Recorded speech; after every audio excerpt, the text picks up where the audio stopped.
ನಮಸ್ತೆ ಸ್ನೇಹಿತರೆ, ಇವತ್ತು ನಾವು ದ್ವಿತೀಯ ಸಮಾಜಶಾಸ್ತ್ರದಲ್ಲಿ ಅಭ್ಯಾಸವನ್ನು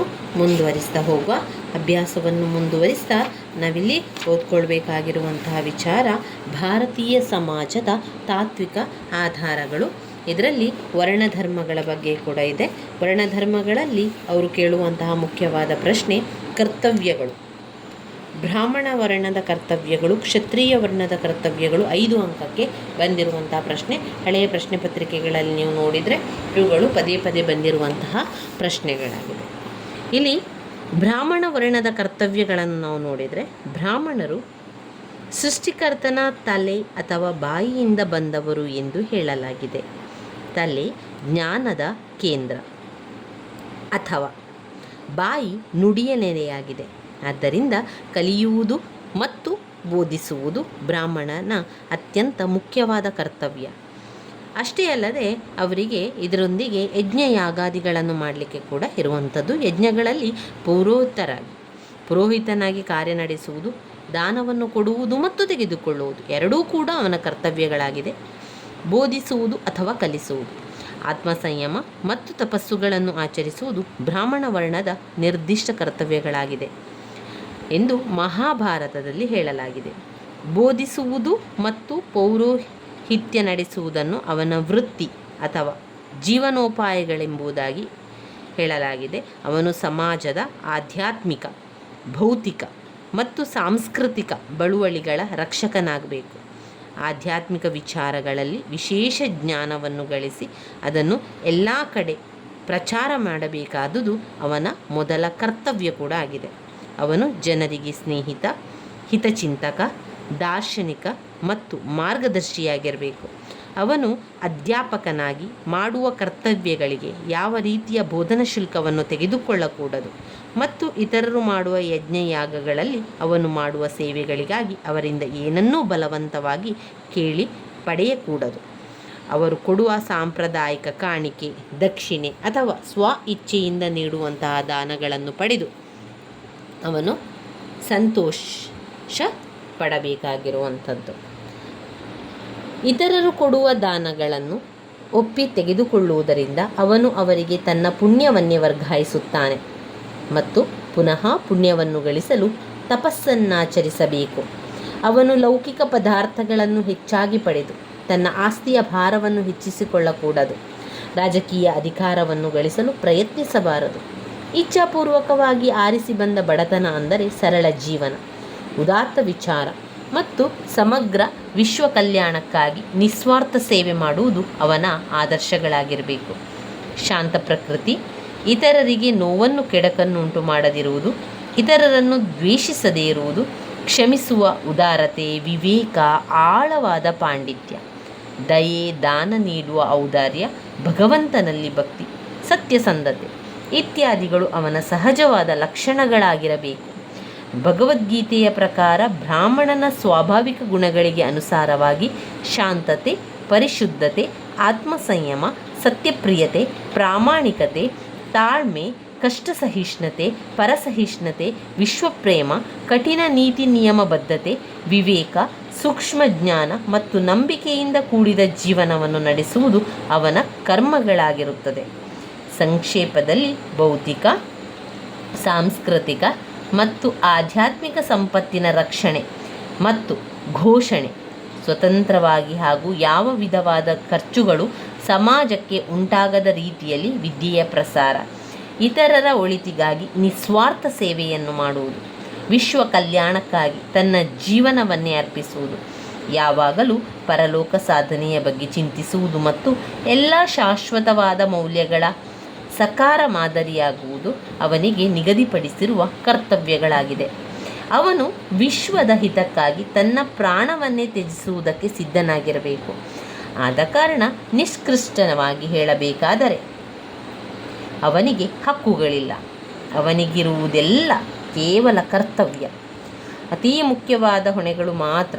ಆದ್ದರಿಂದ ಅವನು ಜೀವನದ ಎಲ್ಲ ಸುಖಗಳನ್ನು ತ್ಯಜಿಸಿ ಅತಿ ಕಟ್ಟುನಿಟ್ಟಾದ ಶಿಸ್ತಿನಿಂದ ಕೂಡಿರುವ ಸುದೀರ್ಘವಾದ ವಿದ್ಯಾರ್ಥಿ ದೆಸೆಯನ್ನು ಕಳೆದು ಈ ಜವಾಬ್ದಾರಿಗಳನ್ನು ಹೊರಲು ಬೇಕಾದ ಯೋಗ್ಯತೆಯನ್ನು ಪಡೆದುಕೊಳ್ಳಬೇಕು. ಬ್ರಾಹ್ಮಣನು ಕಲಿಯುವ ಹಾಗೂ ಕಲಿಸುವ ಕರ್ತವ್ಯಗಳನ್ನು ನಿರ್ವಹಿಸುತ್ತಿರುವ ಸದಸ್ಯರಿಂದ ಕೂಡಿರುವ ಕುಟುಂಬಕ್ಕೆ ಸೇರಿದವನೆಂಬುದಾಗಿ ಭಾವಿಸಲಾಗ್ತದೆ. ಆದ್ದರಿಂದ ಅವನ ಆನುವಂಶಿಕ ಪ್ರವೃತ್ತಿ, ಮನೋಧರ್ಮ, ಕೌಟುಂಬಿಕ ಹಾಗೂ ಸಾಮಾಜಿಕ ಪರಿಸರಗಳ ಕಾರಣ ಅವನು ಸಂಪೂರ್ಣವಾಗಿ ವಿಭಿನ್ನವಾಗಿರುವ ಪರಿಸರಗಳಲ್ಲಿ ಹುಟ್ಟಿ ಬೆಳೆದಿರುವ ಕ್ಷತ್ರಿಯ ಹಾಗೂ ವೈಶ್ಯನಿಗಿಂತ ಬಹು ಮೊದಲೇ ಕಲಿಯಬೇಕೆಂಬ ಮಹದಾಸೆ ಹಾಗೂ ಪ್ರವೃತ್ತಿಗಳನ್ನು ಬೆಳೆಸಿಕೊಂಡಿರಬೇಕೆಂಬುದಾಗಿ ಎದುರು ನೋಡಲಾಗುತ್ತದೆ. ಇವನಿಗೆ ಮೀಸಲಾಗಿರುವ ಪ್ರತಿಯೊಂದು ಸ್ಥಾನಕ್ಕೂ ಬಹು ಕಠಿಣವಾದ ಅರ್ಹತೆಗಳನ್ನು ನಿಗದಿಪಡಿಸಲಾಗಿದೆ. ಉದಾಹರಣೆಗೆ, ಪಿತೃಗಳಿಗಾಗಿ ಮಾಡುವ ಶ್ರಾದ್ದದಲ್ಲಿ ಅವನಿಗೆ ಮಾತ್ರ ಪ್ರಮುಖವಾಗಿ ಭಾಗವಹಿಸುವ ಅಧಿಕಾರವನ್ನು ಕೊಡಲಾಗಿದೆ. ಈ ಅಧಿಕಾರ ಕೇವಲ ಕಷ್ಟಗಳ ಮಾಲೆಯಾಗುತ್ತದೆ, ಕಾರಣ ಅವನು ಹಿಂದಿನ ರಾತ್ರಿ ಹಾಗೂ ಶ್ರಾದ್ದದ ರಾತ್ರಿ ಉಪವಾಸವಿರಬೇಕು. ಹೀಗೆ ಬ್ರಾಹ್ಮಣ ಜನ್ಮ ಹಾಗೂ ಗುಣಗಳಿಗೆ ಅತ್ಯುನ್ನತ ಸ್ಥಾನವನ್ನು ಕೊಟ್ಟಿರುವುದು ಕೇವಲ ಅದಕ್ಕೆ ತಕ್ಕಂತೆ ತಾನು ಅರ್ಹತೆಯನ್ನು ಗಳಿಸಿ ಬಾಳಬೇಕೆಂಬುದಾಗಿ ಅವನಿಗೆ ನೀಡಿರುವ ಒಂದು ಎಚ್ಚರಿಕೆ ಮಾತ್ರವಾಗಿದೆ. ಅವನಿಗೆ ಮೀಸಲಾಗಿರುವ ವಿಶೇಷಾಧಿಕಾರಿಗಳು ವಾಸ್ತವದಲ್ಲಿ ಅಧಿಕಾರ ಹಾಗೂ ಹಕ್ಕುಗಳಲ್ಲ, ಆದರೆ ಕೇವಲ ಗುರಿಯತ್ತ ಹೋಗಲು ಅವನು ಕೈಗೊಳ್ಳುವ ಯಾತ್ರೆಯಲ್ಲಿ ಎಚ್ಚರಿಕೆಯ ಗುರುತುಗಳು ಹಾಗೂ ಅಪಾಯ ಸೂಚಕ ಕೆಂಪು ಚಿಹ್ನೆಗಳು ಮಾತ್ರವಾಗಿದೆ. ಎಲ್ಲರಿಗೂ ಸಹಾಯ ಮಾಡುವುದು ಅವನ ಕರ್ತವ್ಯವಾಗಿರುವುದರಿಂದ ಅವನ ಸ್ಥಿತಿ ಅತ್ಯಂತ ದುರ್ಬಲವಾದುದೆಂಬುದಾಗಿ ಹೇಳಲಾಗುತ್ತದೆ.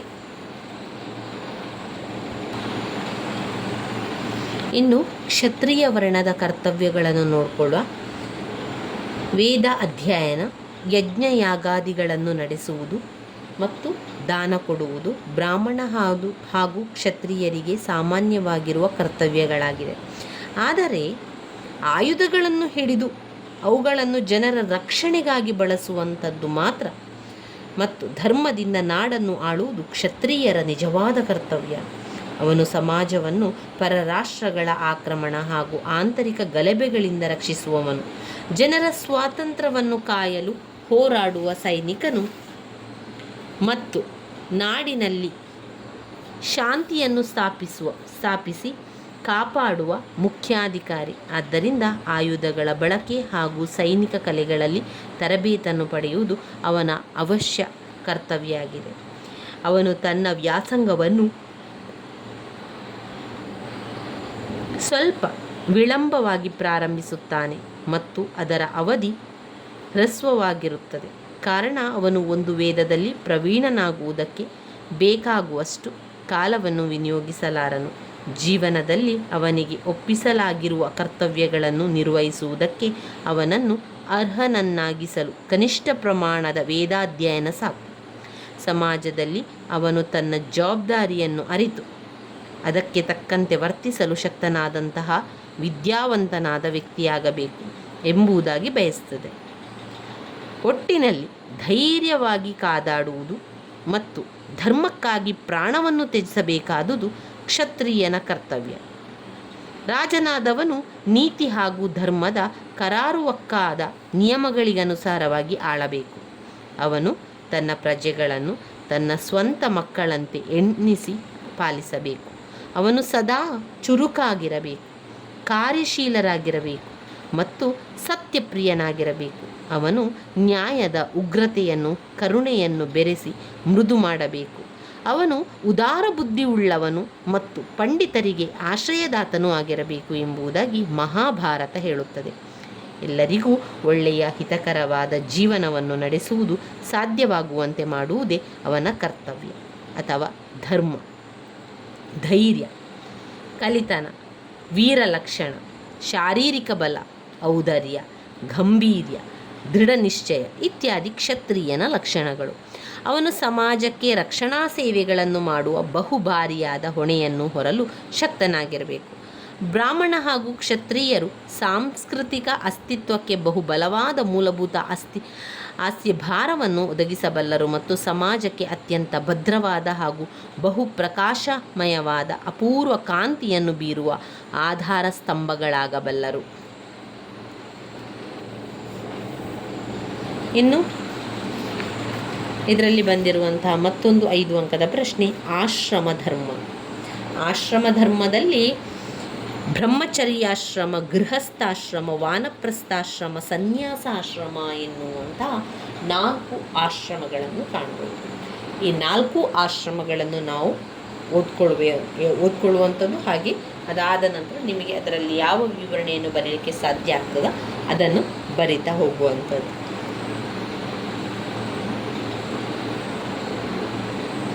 ಆಶ್ರಮ ಧರ್ಮ ಎಂಬುದು ಈ ಜಗತ್ತಿನಲ್ಲಿ ವ್ಯಕ್ತಿಯ ಜೀವನದ ರಚನೆಗೆ ಪ್ರಧಾನವಾಗಿ ಅನ್ವಯವಾಗುವಂತೆ ಯೋಜಿಸಿ ಬೆಳೆಸಲಾಗಿರುವ ವ್ಯವಸ್ಥೆಯಾಗಿದೆ. ಇದಕ್ಕೂ ಪುರುಷಾರ್ಥ ಹಾಗೂ ವರ್ಣಧರ್ಮ ವ್ಯವಸ್ಥೆಗಳಿಗೂ ಬಹು ನಿಕಟವಾದ ಸಂಬಂಧವಿದೆ. ಮೂಲತಃ ಆಶ್ರಮ ಎಂಬ ಪದವು ಜೀವನದ ಗುರಿಯನ್ನು ಸಾಧಿಸಲು ಸಾಧ್ಯವಾಗುವ ತೆರದಲ್ಲಿ ಪರಿಶ್ರಮ ಪಡಬೇಕು ಎಂಬ ಅರ್ಥವನ್ನು ಹೊಂದಿರುವ ಶ್ರಮ ಎಂಬ ಮೂಲ ಸಂಸ್ಕೃತಿ ಶಬ್ದಕ್ಕೆ ಸಂಬಂಧಪಟ್ಟಿದೆ. ಆದ್ದರಿಂದ ಅದನ್ನು ಹೇಳುವ ಪ್ರಕಾರ ಆ ಪ್ರಯತ್ನಗಳನ್ನು ಮಾಡಲು ಅನುಕೂಲವಾದ ಸ್ಥಳ, ಈ ತೆರನಾದ ಯತ್ನಗಳನ್ನು ನೆರವೇರಿಸಲು ಸಹಾಯಕವಾದ ಕ್ರಿಯೆ ಎಂಬ ಅರ್ಥವನ್ನು ಕೊಡುತ್ತದೆ. ಆಶ್ರಮ ಎಂದರೆ ತಂಗುವುದು, ಒಂದು ನಿಲ್ಲೆಡೆ ಅಥವಾ ತಂಗುವ ಸ್ಥಳ ಅಥವಾ ವಿಶ್ರಾಂತಿ ಧಾಮ ಎಂದರ್ಥ. ಒಂದು ಸುದೀರ್ಘವಾದ ಪಯಣದ ಹಾದಿಯಲ್ಲಿ ವಿಶ್ರಾಂತಿ ಪಡೆಯಲು ಪ್ರಯಾಣಿಕರಿಗೆ ಅವಶ್ಯಕವಾಗಿರುವ ತಂಗುವ ಸ್ಥಾನಗಳು ಅಥವಾ ವಿಶ್ರಾಂತಿ ಮಂದಿರಗಳು ಚುಕ್ಕಿಗಳಂತೆ ಗಗನದಲ್ಲಿ ನಕ್ಷತ್ರಗಳಿರುವಂತೆ ಅಲ್ಲಲ್ಲಿ ಇರುವುದನ್ನು ಕಾಣಬಹುದು. ಇದೇ ರೀತಿ ಒಬ್ಬ ವ್ಯಕ್ತಿಯ ಜೀವನವನ್ನು ಒಂದು ಸುದೀರ್ಘವಾದ ಪ್ರಯಾಣಕ್ಕೆ ಹೋಲಿಸಲಾಗುತ್ತದೆ. ಈ ಅರ್ಥವತ್ತಾದ ಆದರೆ ಪ್ರಯಾಸಕರವಾದ ಜೀವನ ಯಾತ್ರೆಯಲ್ಲಿ ಅವನಿಗೆ ತಂಗುವ ಸ್ಥಳಗಳು, ಆಶ್ರಮಗಳು ಅಗತ್ಯವಾಗಿ ಬೇಕು. ಅವುಗಳು ಕೇವಲ ವಿಶ್ರಾಂತಿ ಧಾಮಗಳಲ್ಲ, ಆದರೆ ಅವುಗಳು ವ್ಯಕ್ತಿಯು ಅಲ್ಪಕಾಲ ಮಾತ್ರ ಅಲ್ಲಿ ತಂಗಿ ವಿಶ್ರಾಂತಿ ಪಡೆದ ಮಾನವನ ಅಸ್ತಿತ್ವದ ಪರಮ ಉದ್ದೇಶವಾಗಿರುವ ಮುಕ್ತಿ ಎಂಬ ಗುರಿಯತ್ತ ಕೊಂಡೊಯ್ಯುವ ಹಾದಿಯಲ್ಲಿ ಪಯಣವನ್ನು ಮುಂದುವರಿಸಲು ತಕ್ಕ ಸಿದ್ಧತೆಗಳನ್ನು ಮಾಡಿಕೊಳ್ಳಲು ಈ ಒಂದು ಸಹಾಯಕವಾಗಿರುವ ಕೇಂದ್ರಗಳಾಗಿರುತ್ತದೆ. 1 ಬ್ರಹ್ಮಚರ್ಯಾಶ್ರಮ, 2 ಗೃಹಸ್ಥಾಶ್ರಮ, 3 ವಾನಪ್ರಸ್ಥಾಶ್ರಮ, 4 ಸನ್ಯಾಸಾಶ್ರಮ. ಬ್ರಹ್ಮಚರ್ಯಾಶ್ರಮದಲ್ಲಿ ಬ್ರಹ್ಮಚಾರಿ ಅಥವಾ ವಿದ್ಯಾರ್ಥಿ ವೇತನಕ್ಕೆ ಸಂಬಂಧಿಸಿದ ಹಂತ. ಇನ್ನು ಗೃಹಸ್ಥಾಶ್ರಮ ವಿವಾಹಿತ ವ್ಯಕ್ತಿ ಅಥವಾ ಗೃಹಸ್ಥ. ವಾನಪ್ರಸ್ಥಾಶ್ರಮ ಅಂದರೆ ವನವಾಸ, ಅಂದರೆ ಕಾಡಿಗೆ ಹೋಗಿ ಅಲ್ಲಿ ಜೀವನ ಮಾಡುವಂಥದ್ದು, ಏಕಾಂಗಿಯಾಗಿ ಜೀವನ ಮಾಡುವುದು. ಗೃಹ ತ್ಯಾಗ ಮಾಡಿ ಮನೆ ಮಠಗಳನ್ನು ತ್ಯಜಿಸಿ ಪ್ರಾಪಂಚಿಕ ಜೀವನದ ಸಂಪೂರ್ಣ ತ್ಯಾಗಕ್ಕೆ ಪೂರ್ವಭಾವಿಯಾಗಿ ವನದಲ್ಲಿ ನಡೆಯುವ ನಿವೃತ್ತ ಜೀವನ. ಸನ್ಯಾಸಾಶ್ರಮ ಸನ್ಯಾಸತ್ವ ಪಡೆದುಕೊಳ್ಳುವುದು, ಪರಿಪೂರ್ಣತೆ, ಒಂದು ಪರಿಪೂರ್ಣ ವೈರಾಗ್ಯ ಜೀವನಕ್ಕೆ ಅಥವಾ ಪ್ರಾಪಂಚಿಕ ಜೀವನದ ಎಲ್ಲ ಒಲವು ಹಾಗೂ ಸಂಬಂಧಗಳನ್ನು ಪರಿಪೂರ್ಣವಾಗಿ ಪರಿತ್ಯಜಿಸಿರುವ ಜೀವನಕ್ಕೆ ಸಂಬಂಧಪಟ್ಟಿರುವ ಹಂತ ಆಗಿದೆ.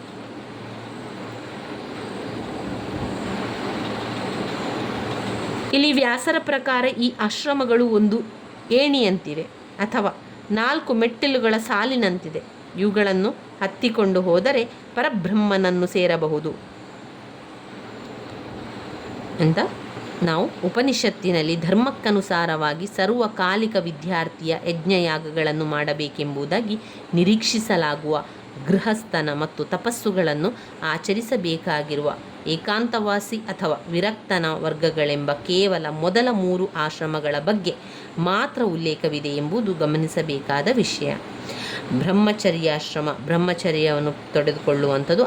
ಆ ಒಂದು ಸಂದರ್ಭದಲ್ಲಿ ವಿದ್ಯಾರ್ಥಿಗಳು ಗುರುಕುಲದಲ್ಲಿದ್ದುಕೊಂಡು ಅಲ್ಲಿ ಅವರು ವಿದ್ಯಾಭ್ಯಾಸವನ್ನು ಮಾಡುವಂಥದ್ದು. ವಿದ್ಯಾಭ್ಯಾಸ ಮಾಡಿ ಮುಗಿಸಿದ ನಂತರ ಹೋದ ಮೇಲೆ ಅವನು ಗೃಹಸ್ಥಾಶ್ರಮಕ್ಕೆ ಅನ್ನುವಂಥದ್ದು, ಅಂದರೆ ವಿದ್ಯಾರ್ಥಿಗೆ ವಿವಾಹವನ್ನು ಮಾಡುವಂಥದ್ದು. ವಿವಾಹವನ್ನು ಮಾಡಿದ ನಂತರ ವಾನಪ್ರಸ್ಥಾಶ್ರಮ ಗೃಹಸ್ಥಾಶ್ರಮ ಸಮಾಜಕ್ಕಾಗಿ ಮಾಡಬೇಕಾದ ಕರ್ತವ್ಯಗಳನ್ನು ಸಮರ್ಪಕವಾಗಿ ಮಾಡಿ ಮುಗಿಸಿದಾಗ ಅವನ ತಲೆ ಕೂದಲು ಬೆಳ್ಳಗಾಗಿ, ಅವನ ಚರ್ಮ ಸುಕ್ಕಾಗಿ ಅವನು ವೃದ್ಧಾಪ್ಯದ ಅವಸ್ಥೆಗೆ ಕಾಲಿಡುತ್ತಾನೆ ಎಂಬುದನ್ನು ಸೂಚಿಸಿದಾಗ, ಅವನಿಗೆ ಮೊಮ್ಮಕ್ಕಳು ಹುಟ್ಟಿದಾಗ ಅವನು ವಾನಪ್ರಸ್ಥಾಶ್ರಮವನ್ನು ಪ್ರವೇಶಿಸಬಹುದು. ಅವನು ತನ್ನ ಜೀವನದಲ್ಲಿ ಅವಶ್ಯ ಕರ್ತವ್ಯಗಳನ್ನೆಲ್ಲ ತೃಪ್ತಿಕರವಾದ ಬಗೆಯಲ್ಲಿ ನಿರ್ವಹಿಸಿದ ಮೇಲೆ ತನ್ನದೆಲ್ಲವನ್ನು ತನ್ನ ಮಗನಿಗೆ ವಹಿಸಿಕೊಟ್ಟು ತಾನು ಪ್ರಾಪಂಚಿಕ ವ್ಯವಹಾರಗಳಲ್ಲಿ ಆಸಕ್ತಿ ವಹಿಸಿದ.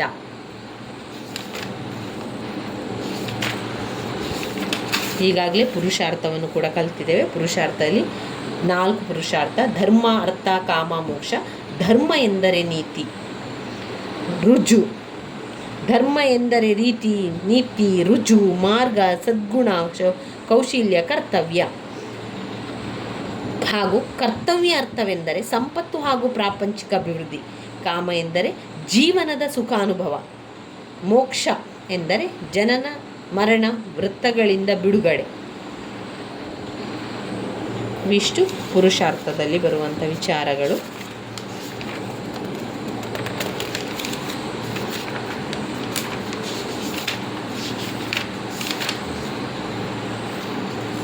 ಇನ್ನು ಬರುವಂಥದ್ದು ವಿವಾಹಗಳು, ವಿವಾಹದ ಕಾರ್ಯಗಳು, ವಿವಾಹದ ಉದ್ದೇಶಗಳು, ವಿವಾಹದ ಬಗೆಗಳು, ಬೇರೆ ಬೇರೆ ಇಂಪಾರ್ಟೆಂಟ್ ಆಗಿರುವಂತಹ ಘಟಕ.